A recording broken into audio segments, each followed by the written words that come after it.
All right, well, we're going to get started so we can get to that fun banquet on time. You all are really the warriors here. You made it to the 5:20 session, so congratulations. We're really happy to see you. My name is Julia Klein. I'm a professor at Colorado State University and a co-director of the Mountain Sentinels Alliance. We have here Rachel Forbes, who is an associate professor at the University of Denver, or we like to say DU.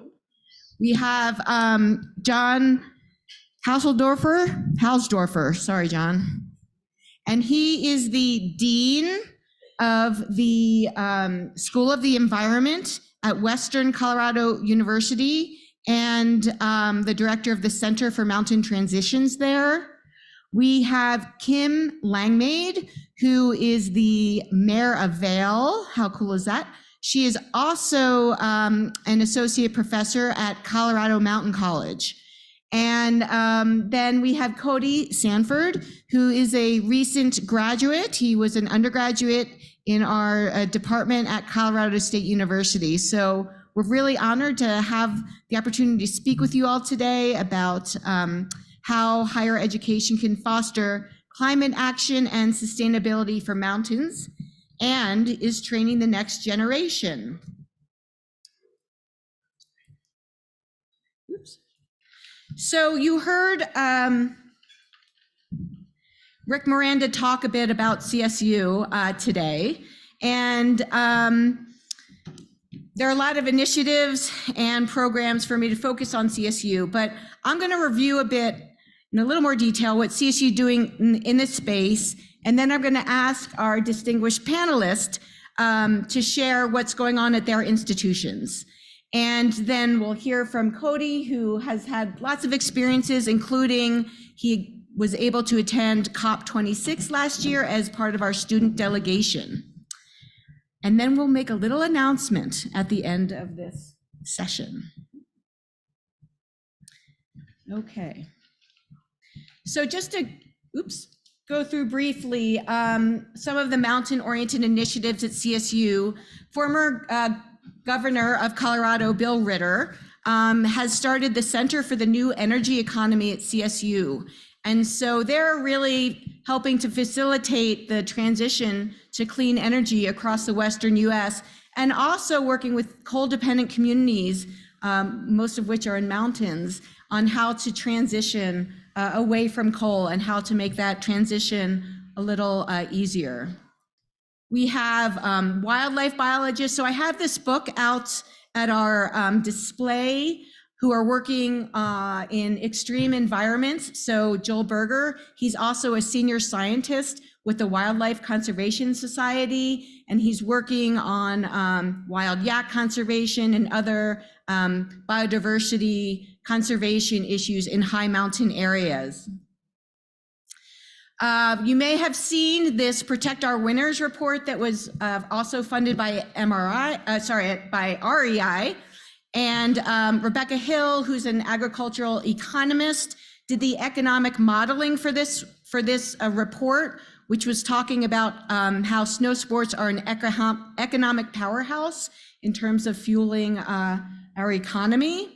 And she's also has a student now, Skylar, who is looking at Colorado's newest state park, Fisher's Peak State Park. And it's in a county where the median income is 48% lower than the state's average, and the poverty rate is 11% higher than the state's average. And so they're exploring how agritourism, which includes outdoor recreation, can really revitalize rural areas. Our Colorado Water Center is really huge and has so many different programs that I can't even do it justice here. So please visit the website. The Colorado Forest Restoration Institute is really working on wildland fire and fire restoration and prevention across the West. And then hopefully when you came in, you saw some of the art that was scrolling through. And so we have, fine artists and poets, of course, and writers and filmmakers. And so this is just a student art project focused on climate change in the mountains. So we have an impact MBA program, we have a sustainable fashion program. There's really a lot of exciting things going on. We have the Mountain Sentinels Network. We'll have a side event tomorrow, working across mountains globally and with 18 networks worldwide as well. And what I really like about CSU is that I do feel like CSU is walking the talk, in the sense that we are ranked as, often the top sustainability ranked a doctoral institute granting organization, first in sustainability nationwide over almost a decade. So that has to do with our power, our heating and cooling, how everyone gets around, what we do with our food, and students are really actively engaged in how we are such a sustainable campus. So I mentioned students, and here we are to talk about the fact that youth are the guardians of the future, right? And so what I'm showing you here, I teach a senior capstone class on practicing sustainability. And this was just one semester's worth where we have examples of people that we partnered with. So we had student groups come together, and the students actually worked with these different organizations, businesses, youth organizations, farms, the city of Fort Collins and their climate action plan. And all of these different entities had sustainability projects that they needed help on, and then students worked collaboratively with them throughout their senior semester to really help these entities advance. And they really learned what practicing sustainability means. And then that was just at the local level. Globally, we also have a program where we bring students to the climate change talks, and Cody will talk a bit about that as well. And it's really a very much bottom-up student-led initiative that we're really excited about. And so I think one of our key messages, we've talked before this panel started, and we kind of wanted you to take away 2 key messages, and then I'll ask our panelists what they're doing at their institutions. But we wanted to emphasize, one, that institutions of higher education really need to work with and for society, with NGOs, governments, businesses, local communities in just and ethical ways. And so we just had a meeting in Basalt for 3 days with local and indigenous mountain people, really focusing on centering their worldviews and knowledge in this work.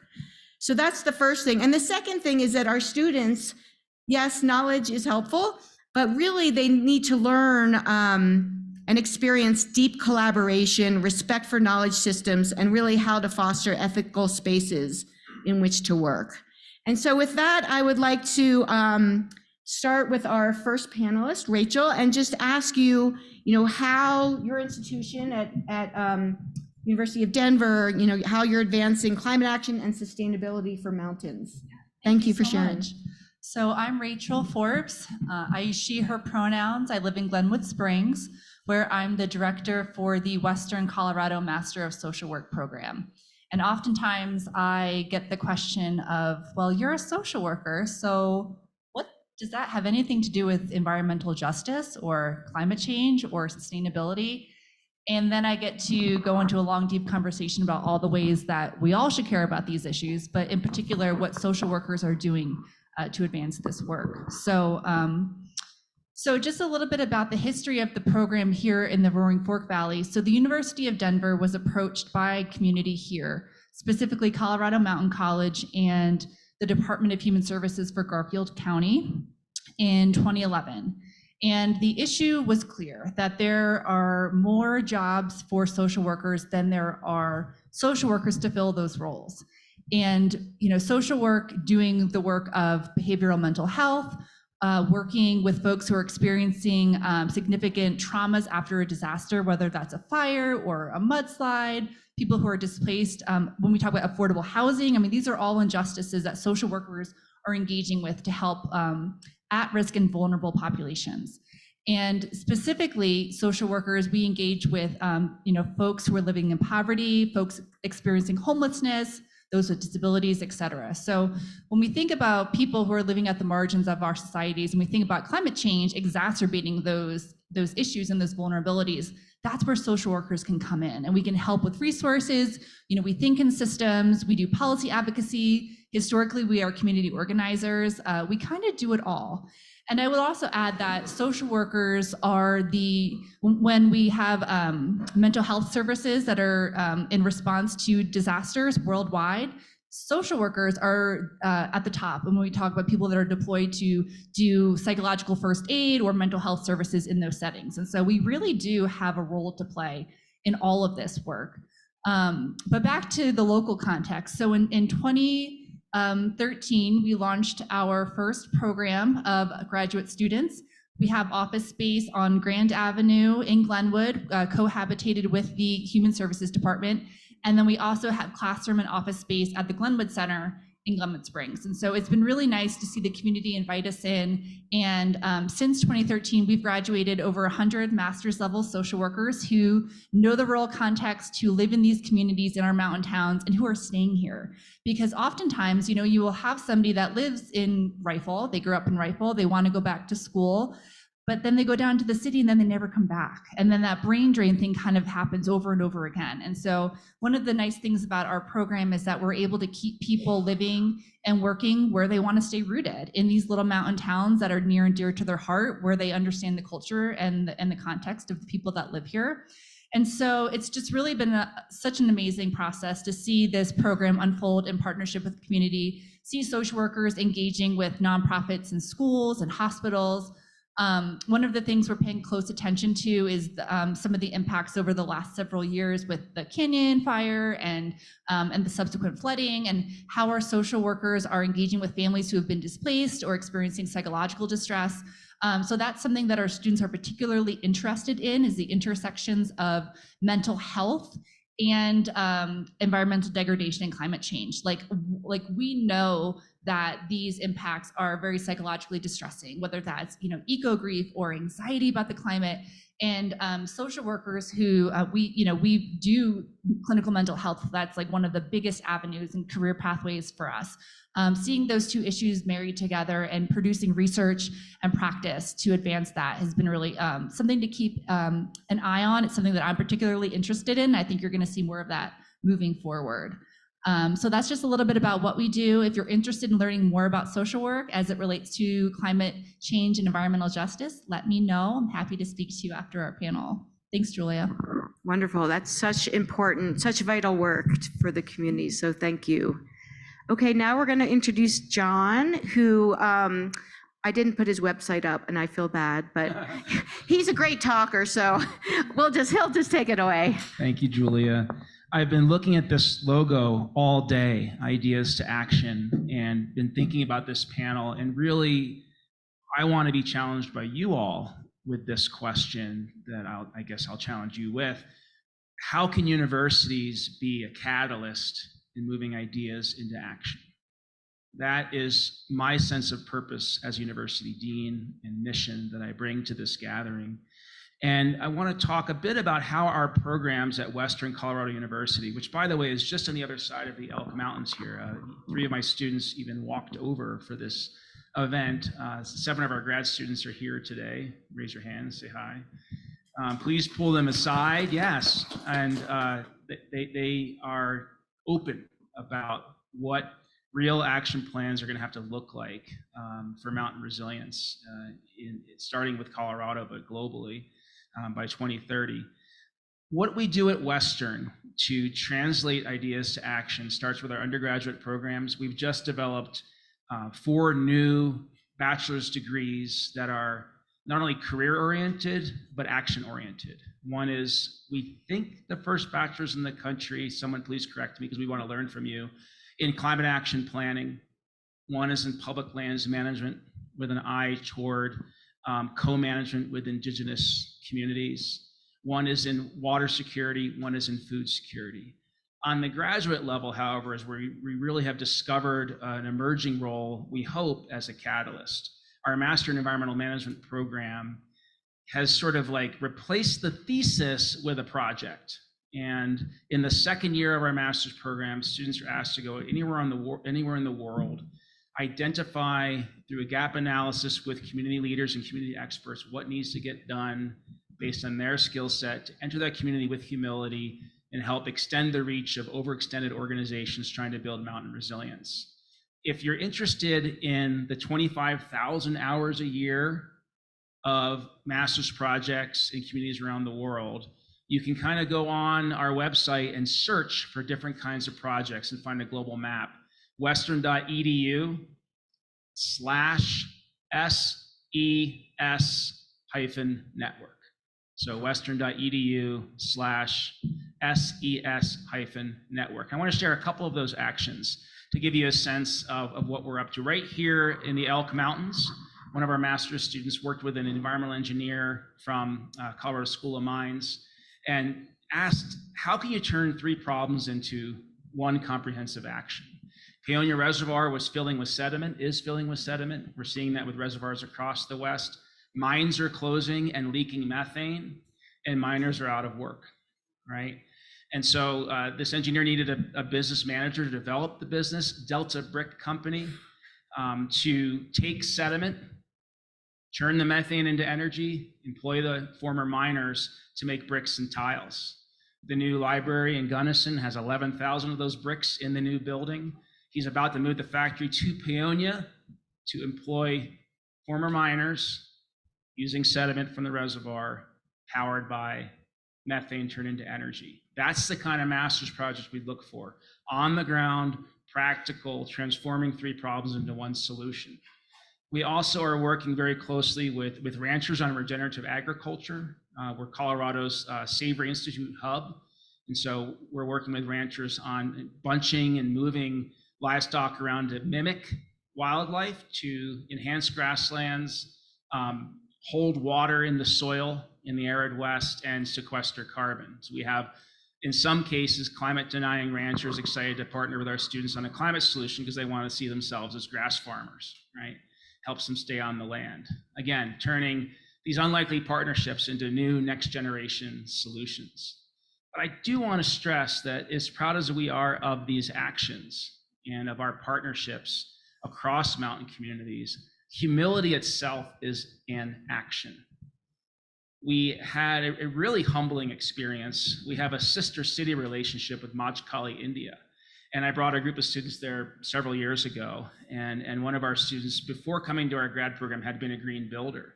And he'd worked very closely with experts in that community, brought air quality monitoring equipment, and was very concerned about the air quality in the different kitchens in that rural community. He brought fans to install, but didn't have enough fans for the entire community. And he installed fans only in the homes that had the highest levels of air pollution, not asking the community who gets the fans. And we left behind conflict rather than a solution.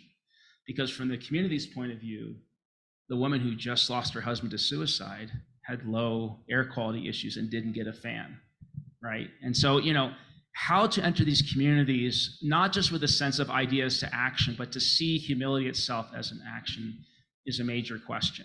And as we work with Telluride Institute, Aspen International Mountain Foundation to form the Mountain Resilience Coalition, to create models based in Colorado for climate mitigation and adaptation that serve underserved communities, I think the most important skill in turning ideas to action is that skill of humility, the most humbling as a teacher. So, thank you. Thank you, John. Kim, we'd love to hear from you. Well, I'm humbled by all of your stories, but what dawns on me is that we each fill a different niche with our different colleges and universities in Colorado.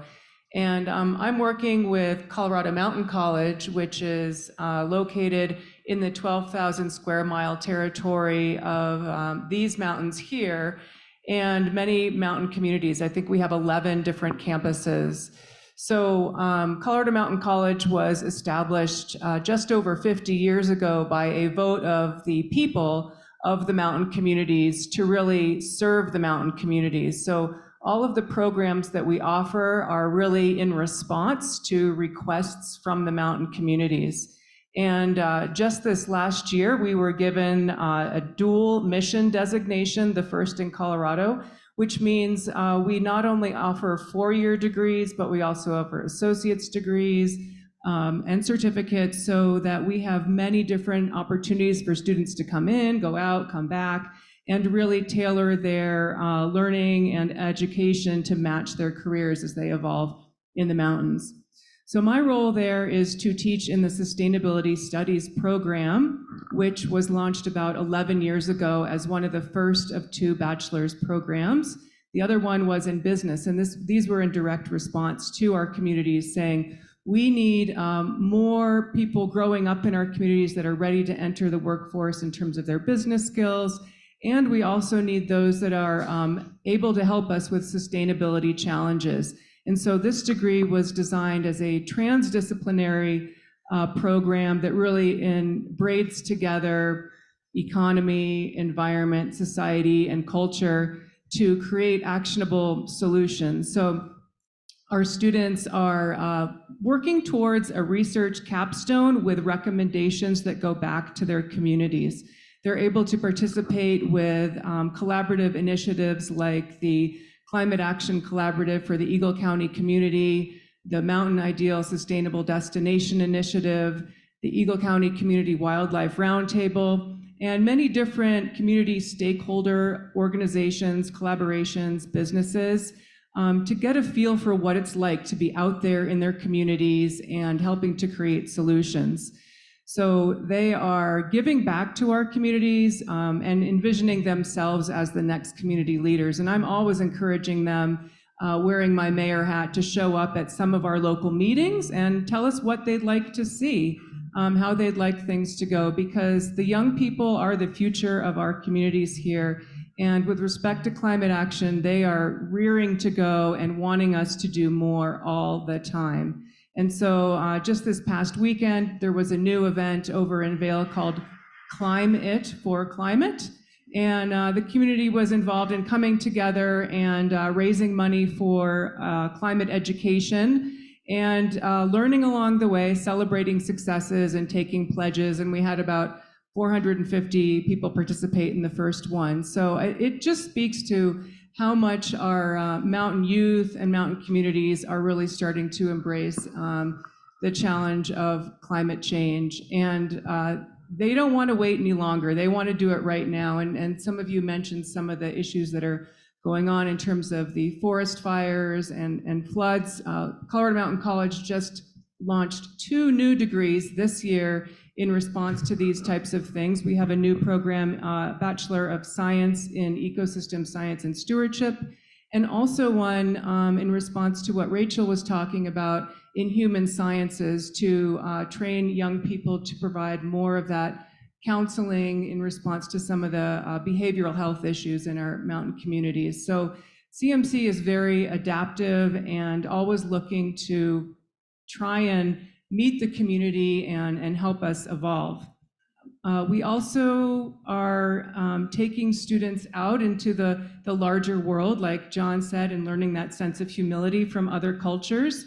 We have a partnership with the Royal Thimphu College in Bhutan, where we go there and learn from students there and their faculty about how Bhutan addresses sustainability and climate action. And that is an amazing and humbling experience, our students say.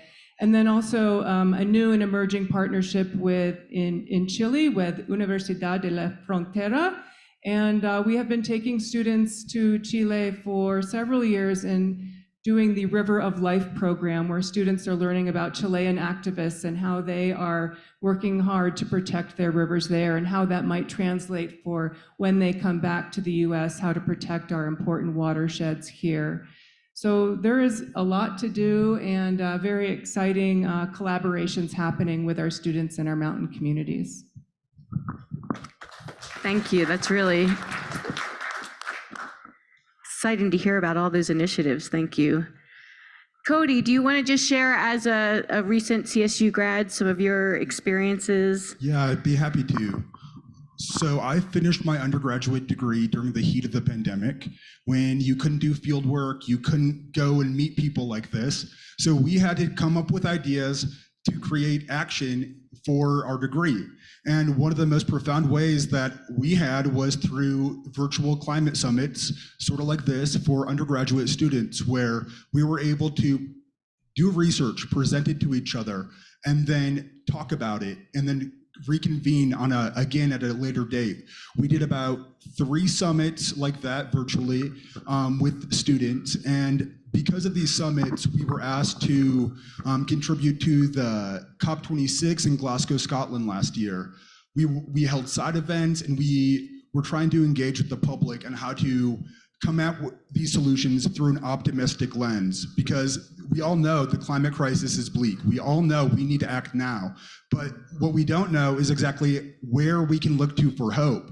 So at the climate summit last year, you can see us with a few of my colleagues were students from all over the world, from Australia, from Peru, from the United States, the United Kingdom, and other places that I'm not mentioning.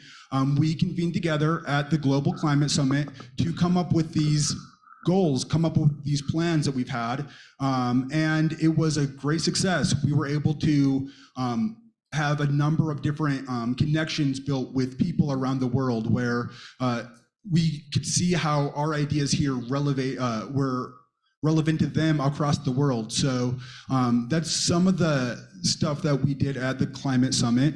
But I want to talk about why it's important to bring students to the Climate Summit. The Youth Environmental Alliance in Higher Education is who brought us. They're, like I said, an affiliation of universities and networks across the world. They're a part of the Ringo Coalition at COP26, which is the research and independent non-government organizations. They teach students how to navigate these large-scale climate summits. And I don't know if you've ever walked into one of these without knowing what to expect, but it can be a lot. And yeah, and also when you have a specific issue that you're trying to focus on, this group of people in the network, they help students of all ages from any background came to us, and we were able to come together and point each other in the best direction. We take notes that we share with each other and other research and non-government organizations. The work that we were able to do at the Climate Summit was instrumental in my own career path. I want to talk about now what I've been doing locally. My undergraduate degree has been very focused on the research side of things, not so much the people. We were looking at, I've done research projects on nature-based solutions to climate change, looking at land management practices and how they affect the carbon and nitrogen content in the soil. I was able to look at the housing and dining department and look at their food purchases and give them a recommendation on doing a more sustainable purchasing pattern. We also did at CSU work with urban sustainability. And as you can see with all the organizations that Julia has mentioned, CSU is very well connected to bring students from a local place then to a global place with these issues. At CSU, one of the most important lessons that I would say in terms of climate action has been communication. Being able to communicate these large-scale ideas is very important to people who may not understand them. And that's why I think it's important that Julia showed all the different art and storytelling methods that CSU is doing. Because if we're going to reach communities who don't understand this same knowledge base, we're going to have to meet them where they are and not expect them to come to us. I don't want to go too long, but if you have any more questions, I'd love to talk about this. And I do want to say thank you to Julia for bringing me on this panel with these fine people. So thank you. Yeah, thank you, Cody. Really great. And he also has a podcast that he started with another student called the Livable Future. Yeah, that's another way that I think is important, is that we need to be climate educators as well, and having dialogues with people and sharing them, I think is an important way that we can begin that. Wonderful, thank you. Such inspiring work, and action going on across our state and beyond. So we thank the Mountain Partnership for bringing us together and the Aspen International Mountain Foundation, because it gave us an opportunity to kind of talk and think, well, what can we do together? And so we have decided that we wanted to take the Aspen Declaration and that we're gonna, in the next year, have our students working on projects that embody and implement those actions. Again, giving students the opportunity to, kind of have a say in what that looks like on the ground. And of course, with the humility and the sort of deep collaboration that we believe is needed. And so we're excited to try this out over the next year. And we're hoping a year from now to be able to share back with you all kind of what we've seen and what we've been able to do. So yeah. We'll see how that goes, but we're excited. So we have some time. Are there any questions of any panelists from our audience? Yes, sunshine. And I told you there were so many programs at CSU. I didn't even get to mention the ski area management program, master's degree that we have. Thank you, Julia. Hi, I'm Dr. Sunshine Swetnam. I'm a Colorado native, and I really just have a comment. Well, two things. Thank you for being in the room. Students, so glad you're here. It's awesome. I want to hear about the walk, and I really do. And the other part, I just wanted to give a reflection. I think it's so important, the work that you guys are doing, and it's a collaborative, it's a collective. Some of us are keeping people in our communities and empowering them there, and others of us are receiving people and launching them out like arrows to other parts of the globe. And I just think it's so important that we have that web of light going. So I just wanted to share that. Thank you so much for what you're doing and sharing with us. Thank you.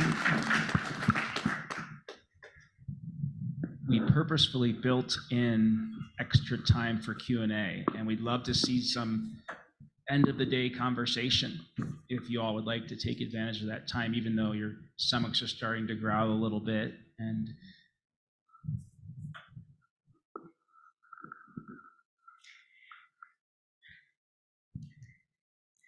Well, it's been a day, huh? What an amazing day of learning and ideas and action. Yes. I'm genuinely curious. I am a colleague of Dr. Hausdoerffer. How often are you able to collaborate? the question was, how often are we able to collaborate Our group. across the board here?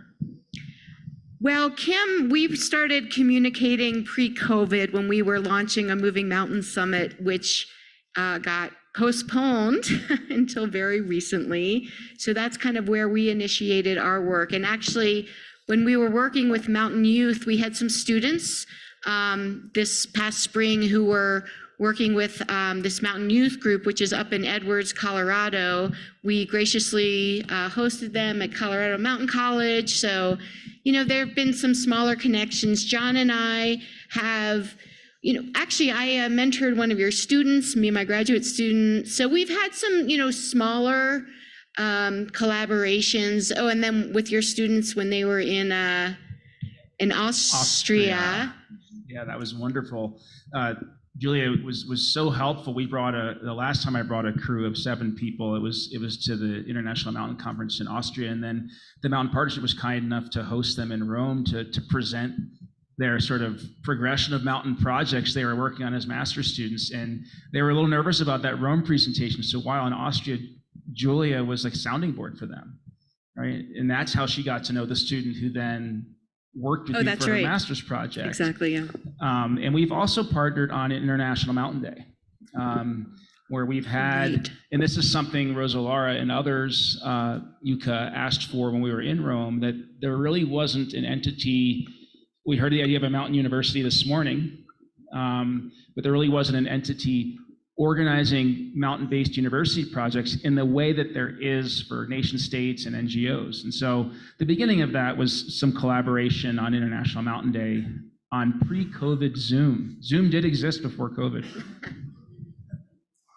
Well, I was just going to say, I think we've collaborated more informally in the past due to maybe more formally on these projects, but I really am looking forward to really activating our students across Colorado and exposing them to what comes out of this meeting with the Aspen Declaration, so that at least they all have a familiarity with it, and if they see something that resonates with them and their community, they can step up and take their capstone project or another course project and put that into actionable work. So we'll see how it evolves. There's no grand master plan. We've just cooked this up today. So we'll be accountable. We'll report back in some form or fashion as well.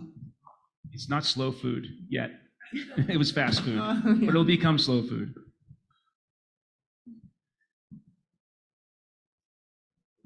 Any other thoughts, inputs, questions? Sure. Go for it. This is Anna Fohl, by the way, PhD candidate in watershed science. You're welcome. She's awesome. And we teach at the Mountain Campus for CSU, and we've taught a class up there, ecology and measurements, for 109 years. And I easily will pledge to include that Aspen portion into my students, and I encourage other educators in this room to consider it, because that's how then the greater we collaborate, that's the web that I'm talking about. That is a fantastic idea that we should really tweet or TikTok this out and really get, yeah, even beyond the state of Colorado or, middle, high schools really working on this. Anna wants me to share with you that the people that have to take the course is pretty much all of Warner College of Natural Resources minus one or two programs, more or less, so thousands of people. Is that at the Pingree Park? Yeah. In the 90s, I led trail crews out there. It's Mountain Campus now. I haven't been back. I just want to say with the PhD students, one of the things we started to work on with your conservation leadership program like 8 years ago, we'd never followed through enough, was the idea of, the recommendations that come out of a research-based R1 dissertation could become a master's project. Imagine being a PhD student, knowing your work's going to turn into a project. And sometimes the best questions for research come out of on-the-ground projects. And so I think the fact that we've replaced the thesis with a project could be in a reciprocal relationship with research-driven work. That's conservation leadership through learning in the human dimensions of Natural Resources Department, which is my department. Feel free to talk about it if you're curious. Yeah, so we have both research at the master's level, both research-based theses, but also professional master's degrees where there's not research, but it's more kind of practical work. But even in the research sphere, we all recognize how we need to transform science from, just being cooked up in the ivory tower to really coming to us from the ground. Well, and then to your point too about disseminating that information and how we communicate that data and research out is important too. I love that you brought up the podcast. I teach a course called Contemporary Environmental Justice Issues in Western Colorado, and we ditched all of the traditional assessments, if you will, when it comes to APA papers, but I do have them do blogs and I have them record original podcasts for their assignments, because I think that the impact is so much greater. I mean, when they write a paper, it's wonderful, I get to read it. When they broadcast their voice to the world, what an impact they can make. So I'm all about those non-traditional assessments in higher ed too. Like, we need to get this research out there in a way that feels digestible to people as well. Yeah, and about that sort of assessment, I think, is really important. One of the reasons and one of the ways I gain confidence to be on a stage like this and to do a podcast is one of my final classes was an oral exam where we had 40 plus questions, and there was like 6 or so that we were going to have to answer in depthly. So we had to know the whole class well enough that we were going to orate it back to the person who was the head of the department. So that sort of skill set where you're teaching people to not just write about it, but then to speak about it in a way that is like common sense English, I think is really, really important. So, yeah. if you found your way into the western.edu/SES-network, type in Jillian Steininger. She created a podcast interviewing mountain women from across the North America, Central America, Caribbean region. Be cool for you to check out. Western students, are you going to adopt Cody for the rest of the week? And Nicole?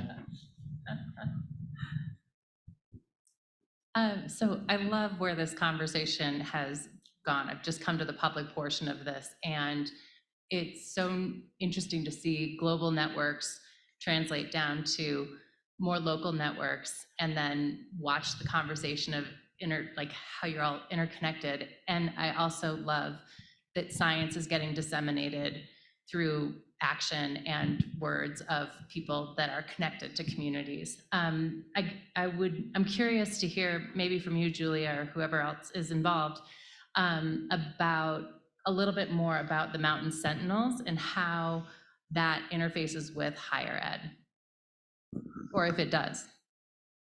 Yes, and we do have a session that Mountain Sentinels is involved in tomorrow, where I'll talk more specifically about that network.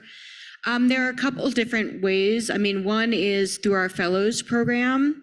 So we had a fellowship program that was open to students, or, most of the fellows were students or youth, not necessarily in school. So we have like a poet, artist, activist from Appalachia, for example, who received this award. And so, that's one way. Some of the students the fellowship recipients were PhD students working in, we had a Nepalese student who was working with his community in Nepal, in Dolpo, and a woman who was working in Peru.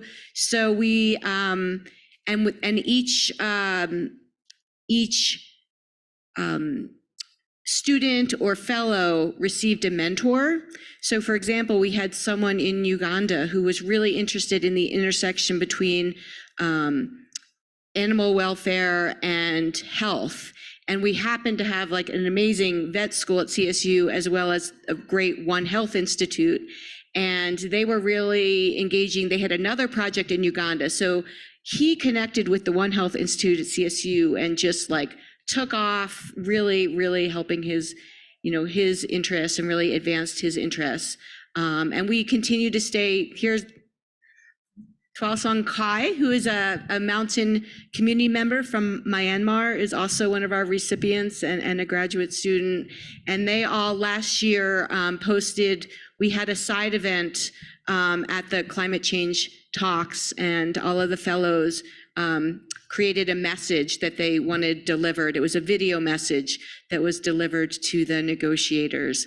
So we have a new grant where we're actually expanding our engagement with students, as well as maintaining the fellows program, expanding our student exchanges. So for example, one of our partners is at UC Denver.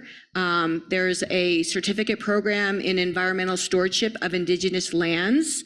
And so we're gonna have students from that program do an exchange program with students from the Canadian Mountain Network, which is based on indigenous and Western science and braiding knowledges. So we're gonna have very specific student exchanges where students can apply for funds to go to different places to work and to learn and to share and to have an impact. So thank you.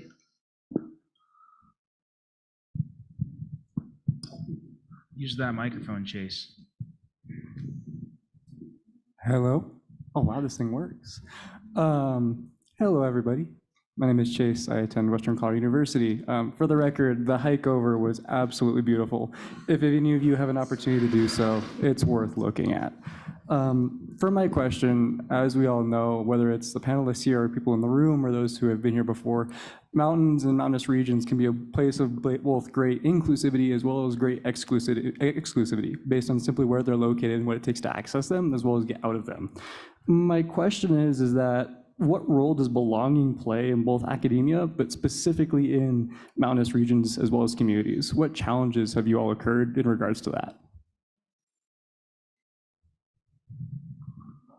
I mean, I'll just answer by, in student conversations that I have, CMC is designated Hispanic serving college.